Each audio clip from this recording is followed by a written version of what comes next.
여호와를 경외함이 복이다. 여호와를 경외함이 복이다 라고 하는 지하에서 오늘 말씀을 우리 살펴보며 은혜를 나누고자 합니다. 여호와를 경외하는 것이 복이다. 그렇게 얘기한 것은 다른 것들은 너희에게 진정한 보배가 되지 않는다. 너희들이 보배라고 생각하고 붙잡고 품고 있는 것들, 그것이 너희를 지키고 구원해 줄 것 같지만 그게 아니다. 그럼 뭐가 너희에게 진정한 보배냐? 그건 여호와를 경외하는 거다. 지금 우리가 이게 다루고 있는 이 역사적인 배경은 전쟁 상황이에요. 여러분, 전쟁하는데 여호와를 경외하는 게 보배다 그러면 이게 말이 잘 안 맞잖아요. 전쟁할 때 중요한 게 뭐예요? 무기지. 그죠? 내가 어떤 최신식 무기를 가지고 있느냐, 그거에 따라서 그게 보배고 그게 나를 지켜주는 것 같고 그게 지혜로운 사람이 선택하는 것 같은데 성경은 그거보다 여호와를 경외하는 게 보배다. 여러분, 여호와를 경외한다고 하는 것은 뭐예요? 뭐가 제일 먼저 생각나요? 여호와를 경외한다 그러면 예배가 제일 먼저 생각나지. 그럼 전쟁하자고 막 탱크 몰고 오고 비행기 몰고 들어오는데 저거 대적하기 위해서 우리 모여서 기도하자. 우리 모여서 예배 드리자. 이게 지혜로운 걸까요? 이게 세상 사람들이 볼 때는 우스꽝스러운 거 아닐까요? 실제로 역사적으로 이 마사다가 참 이게 천혜의 요새예요. 산꼭대기에 있으니까. 그러니까 로마도 그걸 정복하지를 못했어. 그런데 그 마사다가 정복 당하게 된 게 무엇 때문에 그러냐 하면 이 유대인들은 안식일에는 아무것도 안 한다. 그러니까 안식일에 쳐들어갔어요. 그냥 싸울 생각도 안 하고 그냥 다 당하고 죽어버렸어. 여러분, 예전에 걸프 전쟁이라는 게 있었어. 이슬람이 이스라엘을 공격한 거예요. 막강한 화력을 가지고. 근데 이스라엘이 이 이슬람과 전쟁하면서 작전을 어떻게 세웠어요? 6일 만에 끝낸다. 이 전쟁 6일 안에 끝낸다. 왜? 안식일을 지켜야 되니까. 그래서 그 유명한 6일 전쟁이 벌어진 거예요. 그래서 이겼어. 이런 걸 생각해 보면 유대인들이 정말 저렇게 6일 전쟁을 벌일 만큼 힘을 비축해가지고 집중해가지고 전쟁을 이긴 거 보고 저 사람들이 정말 여호와를 경외하는 게 보배가 맞다. 그렇게 인정하는 사람들이 간혹 있지만 지금도 그건 무모한 싸움이라고 그렇게 평가하는 사람들이 더 많아요. 세상의 시각으로 볼 땐 그게 이해가 안 가거든. 근데 성경은 이런 얘기를 수도 없이 해요. 여호와를 경외하는 것이 너의 보배다. 왜 이런 얘기를 했을까요? 이 당시에 히스기야 왕이 아수르가 막강하게 힘을 길러가지고 이제는 유대까지 집어삼키려고 하니까 히스기야가 조공을 바치면서 아수르를 달랬어요. 달래서 이렇게 쳐들어오지 못하게 하고 그냥 왔다가 돌아가게 만들었어요. 그리고는 이제 조공을 드리는 거예요, 계속. 그런데 그게 얼마 안 간 거야. 몇 년 지나지 않고 그냥 아수르가 그 약조를 깨고 다시 쳐들어와요. 그래서 아주 심각한 위기를 당하게 돼. 그러다가 우리가 잘 아는 히스기야가 성전에 가서 얼굴을 벽을 향하여 그렇게 딱 고정해 놓고 하나님 앞에 막 울었잖아요. 그죠? 그때는 하나님 날 좀 도와주십시오. 이게 아니야. 그냥 이제 나 죽겠습니다. 근데 하나님께서 그 히스기야가 그렇게 행한 걸 보고 그 눈물을 보았다 그랬어. 그리고 너의 그 믿음을 보았다. 그리고는 히스기야에게 15년 동안 더 살 수 있는 그런 은혜를 주시잖아요. 그뿐이에요. 그 쳐들어온 아수르 군대를 하루아침에 그냥 싹 하나님이 해결해 버리시고 말았어. 그래 놓고 이 말씀을 한다고 생각해 보세요. 여호와를 경외하는 것이 너의 보배다.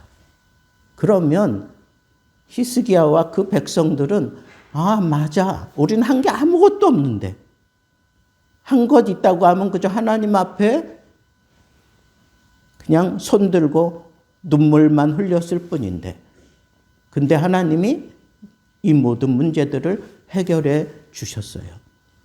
그런데 그 상황 속에서 이 말씀이 들려진다고 생각하면 그 상황에서 승리를 얻은 백성들이 여호와를 경외하는 것이 정말 너의 보배다.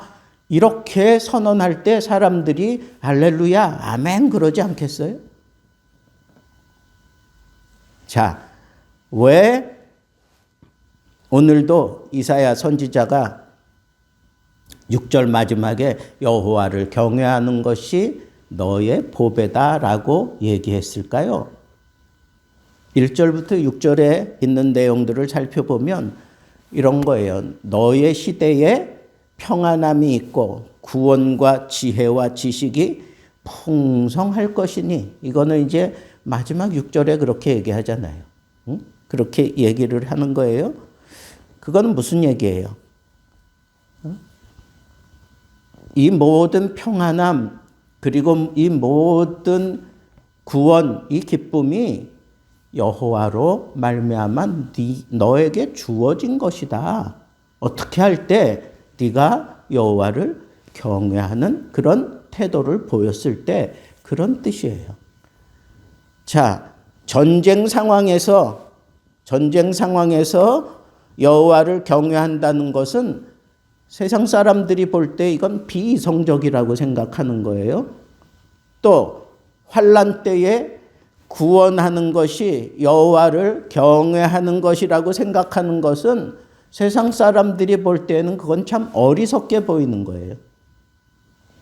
또 학대와 속임을 받고 있는데 그때에도 여호와를 경외하는 것이 너에게 보배다라고 그렇게 얘기한다면 학대받는 상황에서 내가 속임을 당하고 있는 그런 상황에서 이런 말씀이 그 사람에게 위로가 되겠습니까?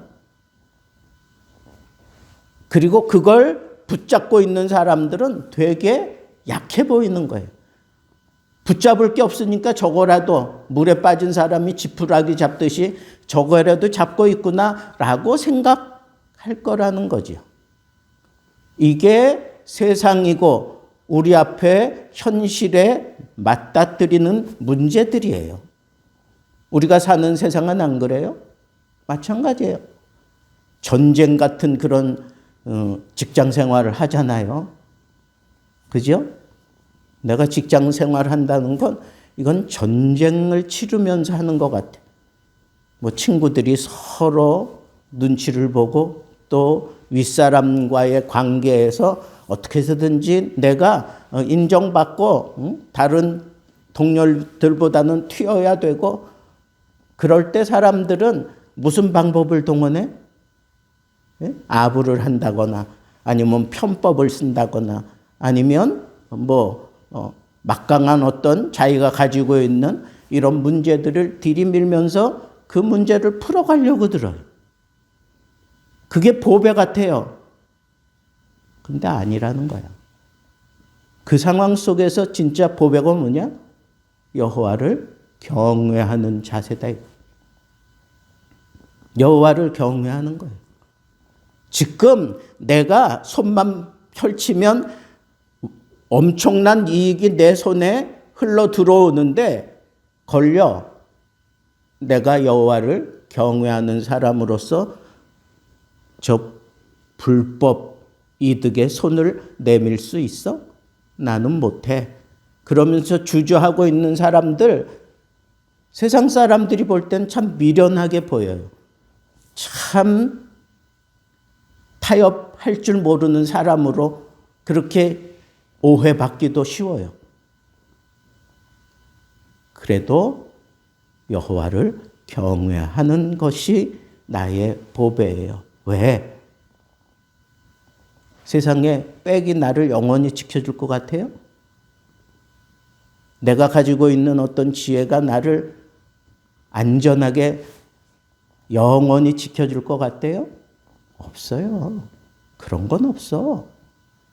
오직 하나님만이 나를 지켜주셔. 내가 환난을 당한 때 한번 생각해 보세요.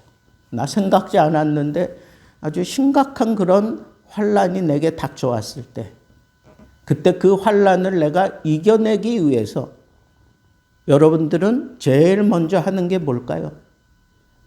이 환난을 어떻게 해서든지 이겨보기 위해서 세상의 모든 방법을 다 동원해. 그래서 이것도 해보고 저것도 해보고 이게 안 되면 또 다른 걸 가지고 또 해보고 막 그러면서 그걸 풀어가는, 그걸 풀어내기만 하면 뭔가 해결될 것 같아가지고 막 돈을 쏟아붓고 뭐 있는 거 없는 거 다 동원해가지고 막 풀어보려고 애를 써요. 근데 풀리지 않아. 더 심각한 일들만 쌓여져.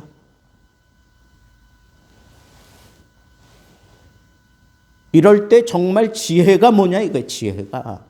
어떤 성경은 여기에 여호와를 경외하는 것이 너의 보배다 그랬는데 다른 성경에는 여호와를 경외하는 것이 너의 지혜다 그랬어요. 이런 상황 속에서 내가 정말 참 지혜가 뭐냐 이거예요. 그때 우리가 취해야 될 게 바로 여호와를 경외하는 거예요. 여러분 살면서 그런 일 나름대로 경험해 봤을 거예요. 이건 어떻게 내가 아무것도 할 수 없을 것 같아. 아니 어쩌면 이거 내가 막 발품 팔고 여기저기 쫓아다니고 그러면 뭔가 해결이 될 것 같아. 그래서 막 여기저기 손 벌리고 막 여기저기 뛰어다니면서 막 힘을 모으고 사람의 지혜를 모으고 그러면서 뭔가 풀릴 듯 하면서 풀리지 않아. 나중에는 그게 다 나의 올가미가 돼서 나를 더 심각한 상황으로 막 몰고 가.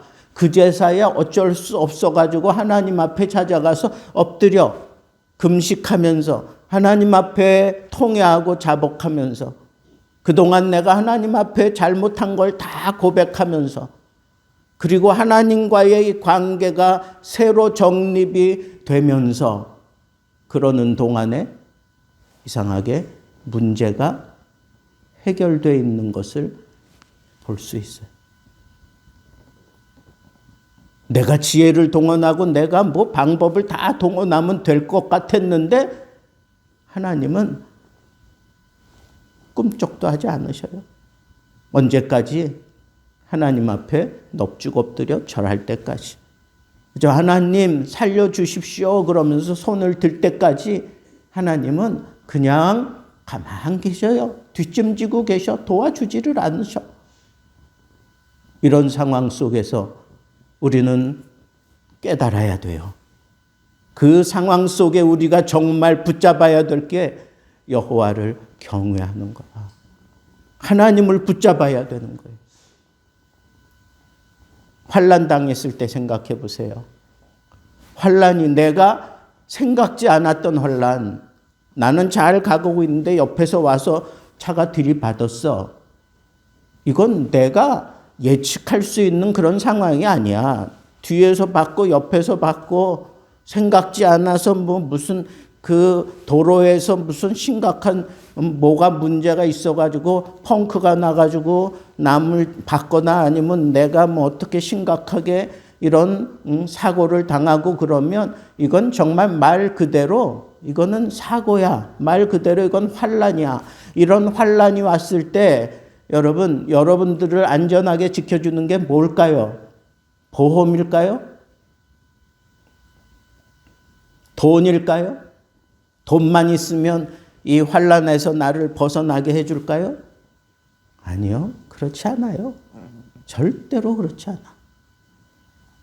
생각지 못했던 이런 심각한 환란이 나에게 확 덮쳤을 때 내 인간으로서는 아무것도 할 수 없다고 생각되는 그런 심각한 그런 환란을 내가 딱 당했을 때 정말 보배로운 사람은 어떤 사람인가? 그때 하나님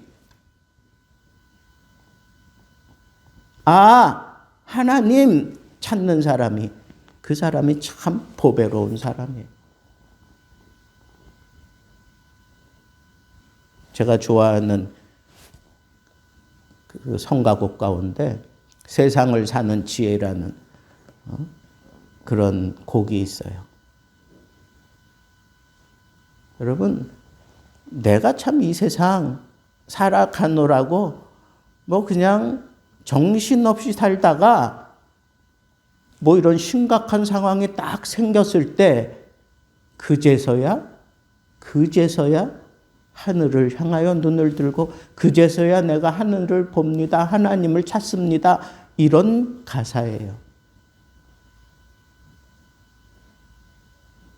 그제서야 하나님이라도 찾으면 그 사람은 복된 거예요. 그 사람은 보배로운 거야. 수도 없이 우리 삶 속에 나를 집어삼키려고 덮쳐오는 이런 환란과 이 풍파, 이걸 내가 어떻게 감당하느냐고. 내가 원해서 그런 것도 아니고 내가 원치 않는다고 이 환란이 나를 비껴가는 것도 아니에요. 이런 심각한 지뢰밭 같은 그런 길을 걷다가 이런 사고가, 이런 환란이 나를 엄습해 올 때 그때 제일 먼저 하나님 생각나는 사람, 그 사람이 복되다고. 그 사람이 참 보배로운 거예요.